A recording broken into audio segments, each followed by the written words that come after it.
And I'm back like I never left. So listen, do you know that your energy can be smothering to people? Do you realize this? It's something that I learned recently. Something that I learned at a deeper level recently. And it's not even always just your energy being smothering, but perceived expectations maybe, or just who you are, how you carry yourself, or what your habits, may be. Just the way that you handle business, that can be perceived as like expectations or something on someone else, and it can be smothering. And when I learned this, it was kind of a it was like, oh wow, I it was shocking. I Because obviously if you're not using your words to put it out there that this is what I expect of you, then you wouldn't really think that I have an expectation on you. you know it's as though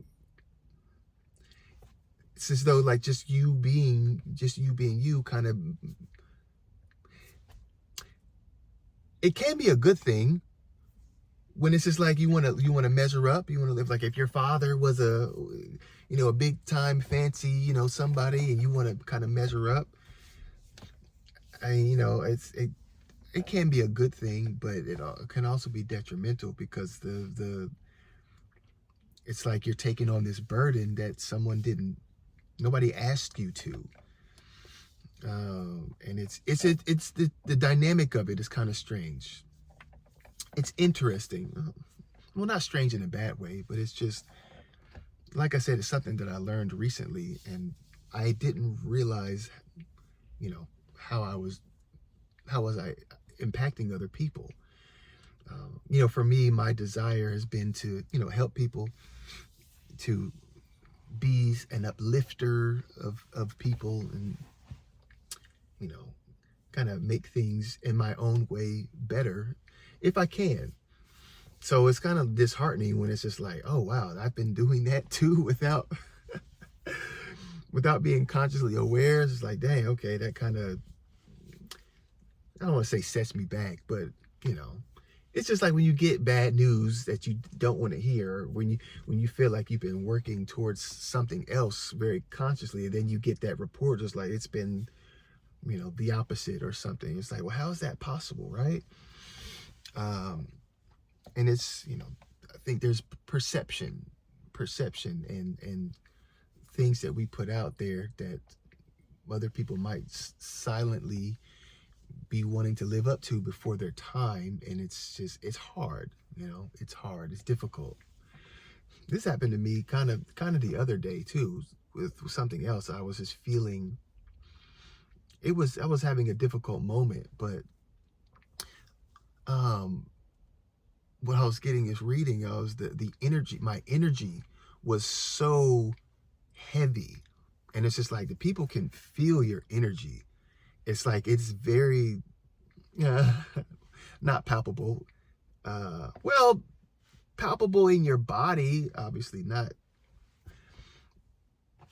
physically palpable, but they can feel it. And it was a lot. I was tugging on people, and I'm just like, man, okay, that's not what I was wanting to put out. It's like, I want y'all to feel me, but I don't want it to be a burden. And it was like that moment, because again, I was having a rough few hours, and I was really tired too, but I was having a rough few hours, and she was just like, you got to ground yourself. I was zoning out. Like it was a mess. But that energy that I was putting out was being felt, and I was like, okay, this is having the opposite effect of what I want to be in life, and with other people. And it reminded me of a time me and my brother, some of my siblings had some business stuff we were doing, and there was a point where it's just like, okay, we're going to find X amount of people, and da-da-da-da, we're going to do all this stuff. And I was just like, how many people? It was like 100. It was like, how many? what are you talking about? I don't know that many people. I don't know, I don't have access to people like that. I felt over. I'm just like, there's no way I can't do that. I would love to, but there's no way. And I felt really not upset, but I didn't like it. It wasn't a good fit. It's just like, this ain't gonna work. And I wasn't saying these things out loud, but I was feeling it, and it was really heavy. And my brother, he was telling me this afterwards, and he was like, "Hey man, when that happened, and da da da da da, like I felt all of that, and it just drained the life out of me." And I was just like, "Wow, for real?" He's just like, "Yes, it was so heavy," and I was just like, that was the first inkling of, I need to be more emotionally controlled. Now we all do, right? To be flying off the handle and stuff, but it wasn't like an angry thing, right? It wasn't, I'm pissed off about something and I'm flying off the handle. It was like that silent. It was the energy from the etheric place, the feelings that were emanating out of my energy body, not my emotions from the physical. And it's just like, because you think what I'm feeling is not going to bother other people, but it does. It can, especially if the other people are sensitive, like it does. And I was like, okay. And those kinds of incidences are so few and far between that it hasn't been something that I've consciously, developed and cultivated in myself over the years, because it is, stuff happens, you get a stimulus. If it happens every day, you're going to remember it, and then you're like, okay, let me handle this. But if it's like once every year, then it might take a few times for you to be like, okay, this has happened before. And then also happens other times before it starts to stick. So I'm like, okay, this is a thing that I can do, and I can be better about it, because I want to be intentional. And this is kind of the theme of these last few months. And it's probably going to be a theme this whole year, if not just was it 2025? I was going to say of the decade, but until 2035, maybe. But that theme of intention, because your intentions are that's you actively manipulating energy, because your intentionality is directing your course. And I it's very literally directing your course. It's something that I started. Did I talk about this before? But I wrote it like a new story for myself, because we all tell ourselves a story based on how we grew up, who raised us, what trauma we experienced as children, all the things, right? What we saw, like, was there a lot of poverty? Was there a lot of affluence? Like, what was the upbringing like? And what our parents tell us, and what our aunts and uncles tell us, and the teachers, and all the things that shape our minds. And then we have a story that we tell ourselves. There's no way I can do this. I grew up in this neighborhood. My parents made this much money. I'm just a child of, two poor people, and blah, blah, blah, and blah, blah, blah, right? And you carry that stuff for the whole of your life, unless you intentionally go in and change it. It's on autopilot. It's so deep in your subconscious. You have to consciously, and until it takes root, tell us a different story that actually serves you, that actually benefits you. And when you start doing that, it changes the way that you respond to people. It changes the way that people respond to you. And it's something that I noticed very fast. Now, I've been on this journey. I've been doing many different things over the years, especially these last 5 years. But I started focusing on just being a more loving person in general, like to strangers even. And when I say a loving person, I just mean opening myself up to what could be a really fun interaction, or a really beautiful interaction. Even if it's just a quick 2 seconds, And that's a nutshell of the story I wrote for myself, that I repeat daily. But I went to the grocery store and I had, I had on my cowboy hat, I had on my red shoes, just doing my thing. This lady complimented me on my hat. And then we had just a quick interaction. And then this other guy was talking to me about the line. She just, I couldn't really have my headphones in, so I missed it at first. That little awkward engagement real quick, but it was all good. And this other guy, he had on bright red shoes like I did, and he didn't say anything, but he looked at me, he looked down, he pointed down at his shoes, he pointed at my shoes, and we had like a silent moment. It was like, oh, we're the red shoe guys today at the grocery store. And it was just like, and there was another one, I can't remember, but it was just these interactions that, not that they would have bothered me before, but because I started intentionally, let me just open myself up to it was noticeable. Like, these things may seem small, but it was a noticeable exchange, and I was smiling all through. I'm just like, oh yeah, because usually I go to the store, I want to get my groceries, get my little juicies, and get out of there, right? So it was cool to have that interaction, but like that intentionality to open myself up more to people and just be more loving, so I attract more love and all those things. It was having a direct impact, and I've noticed how I just see people walking on the street and they speak more. And of course, we've been in a place since 2020. It changed a lot of things, whether it's people's fear about interacting with other people or whatever, that's kind of shifted things. But for me, I'm just like, I'm noticing, oh, okay, because a lot of times you walk by people and they don't look at you, like they just avert their eyes so they don't have to speak. And usually for me, I wait for the eyes to meet before I speak. I'm not gonna call your attention like, hey, how you doing, when you're looking this way. Maybe I should change that too. I don't know. Maybe I should. But usually I wait for the eyes to meet, then I speak. And it's just like, I've been noticing those things. So it's cool. The intentionality of your thoughts and putting them in a certain place, and that being a driving force in a path for you to follow. And it's so much more powerful than we give credit, or maybe we just don't know collectively. We just don't know really. We think it's, oh, that's just some woo-woo stuff. It's like, nah, man, you just got to give it a shot. You have to actually be intentional about it. It's not just, oh yeah, today I'm gonna make $1 million, and then walk away. Then it's just like, because maybe that will happen, sure, but did you really think that was intentional? Like, intentionality, it requires more energy. It's more involved. It's much more involved than that. It takes a little bit of time. It doesn't take a long time, but it takes a little bit more time, a little bit more effort. And there's that energy. There's that energy.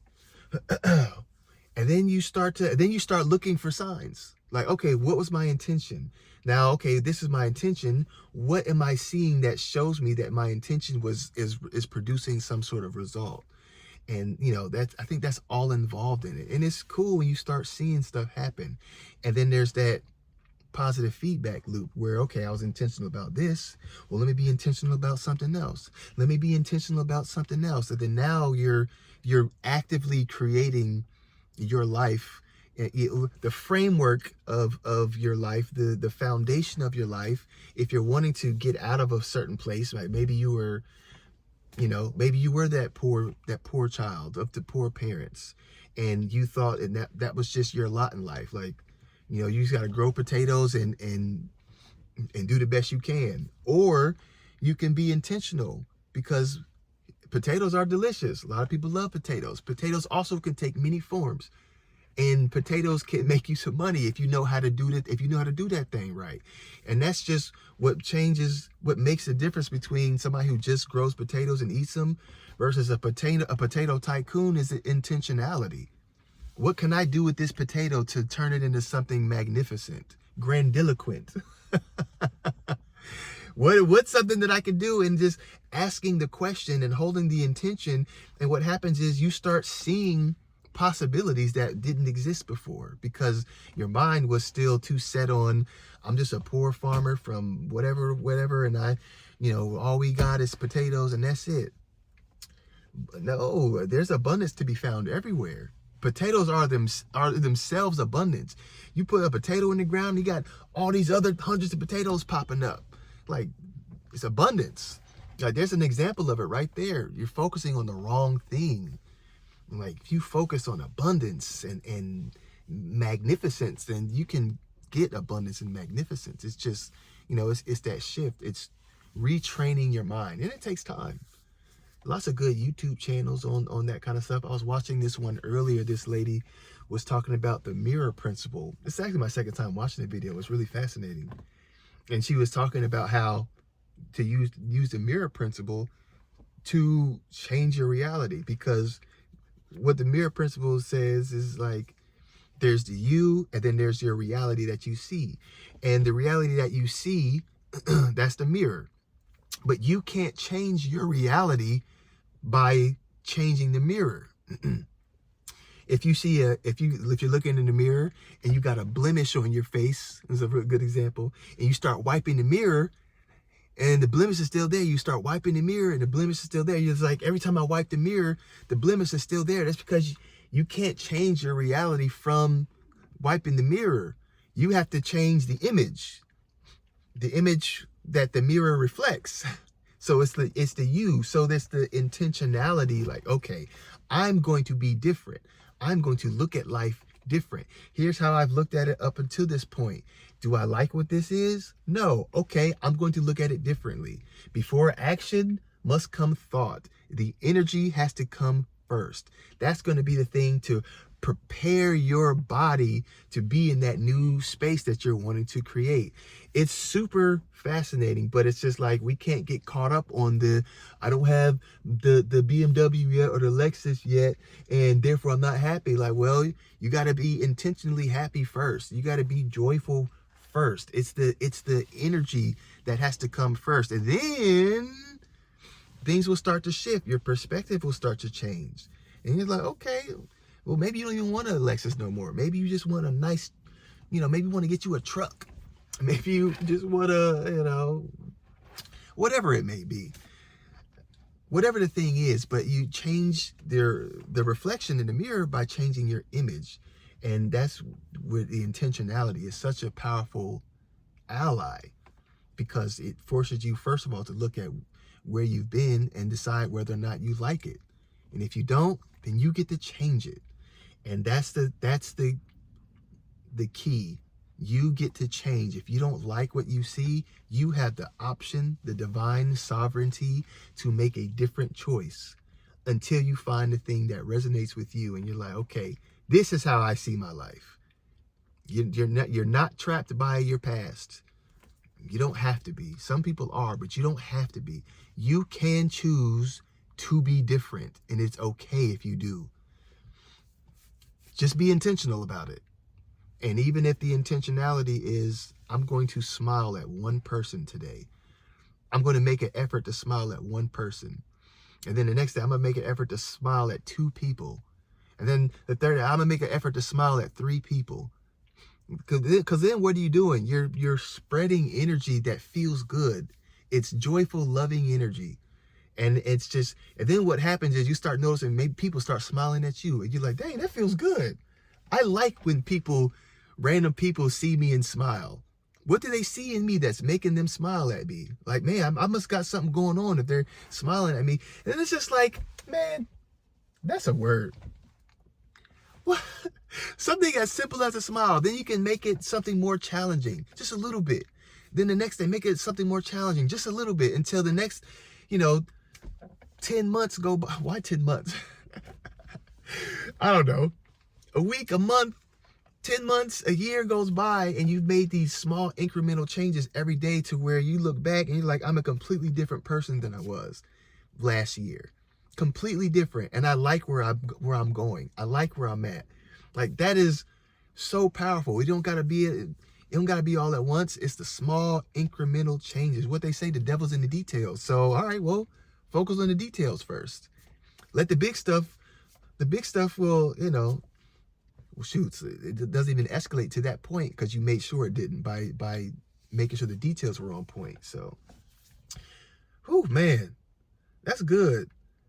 I mean, this is stuff that I already do, but it makes me want to even further reevaluate what I'm already doing, because